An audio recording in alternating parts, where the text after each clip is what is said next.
Hello everyone, today I'm looking at Tamashika.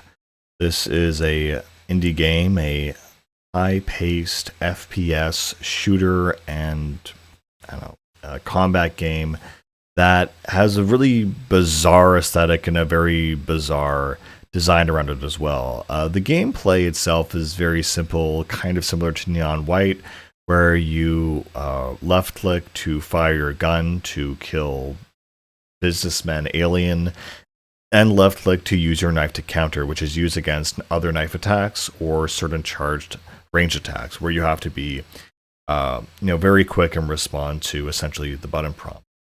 The one thing you'll notice about Tamashika is that it is entirely abstract in its design and how it handles its layouts, its characters, its weapons. I mean, you can recognize the knife and the gun, but this game is just hyper abstract, and because of that I also really love it. I also love the music and the soundtrack that goes with it, and how it's essentially a growing compilation of music for this game.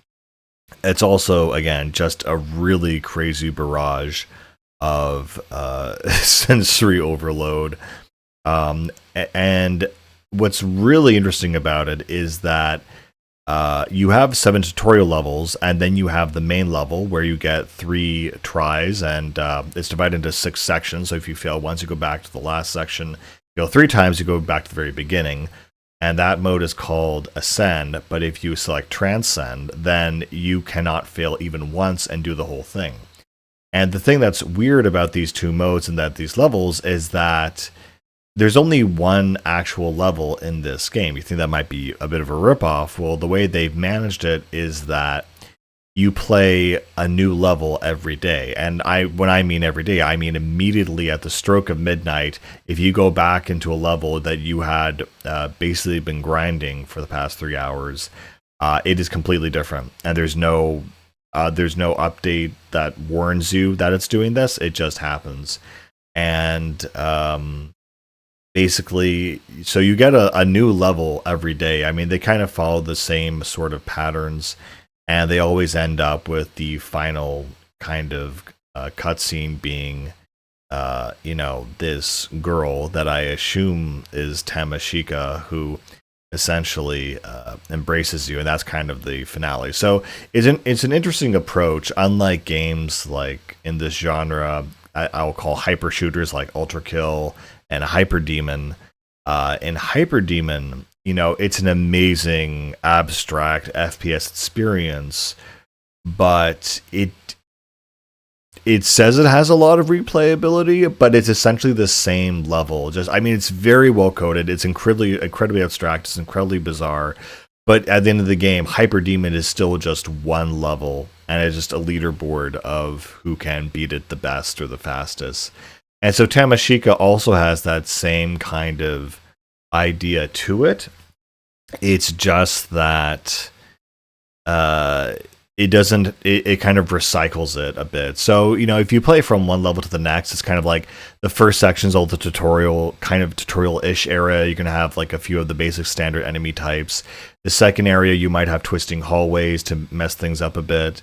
The third area, they might introduce, more kind of vertical areas or enemies that are on the ceiling. The fourth area are always with these weird yellow balloons that you have to shoot in order to kind of teleport across the map. And then it finally ends with the final runway to the final boss, which is a wave of always 6 or 7 enemies, which are just a bunch of counters. And then if you do the last counter successfully, you see the final cutscene. And it'll depend. If you do Ascend, it'll just be a wink. If it's Transcend, it's a kiss. And that's basically the whole game. And again, it's a very psychedelic, weird UI. The soundscape is also very weird. The only thing I found actually strange is that in the settings, the music volume was turned down to 7 when it should be max. It has a great soundtrack, very weird, very bizarre. And it feels nice because, these kinds of games, you might beat them once. It might be a very core memory as you beat it. But if you kind of need or want the excuse to come back and grind it, there is that excuse that there's always a different level throughout the game. Personally, for me, I found it very, very difficult. Like, this is a hard game, especially understanding.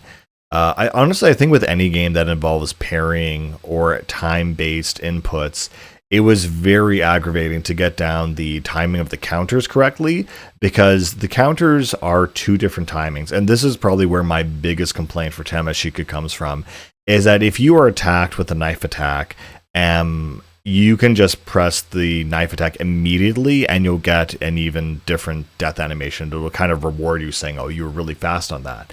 However, for the ranged charge attacks, you actually need to wait what feels like half a second before you actually counter. And so I was actually too quick on the second type of counter. And so that's my biggest real frustration with this game.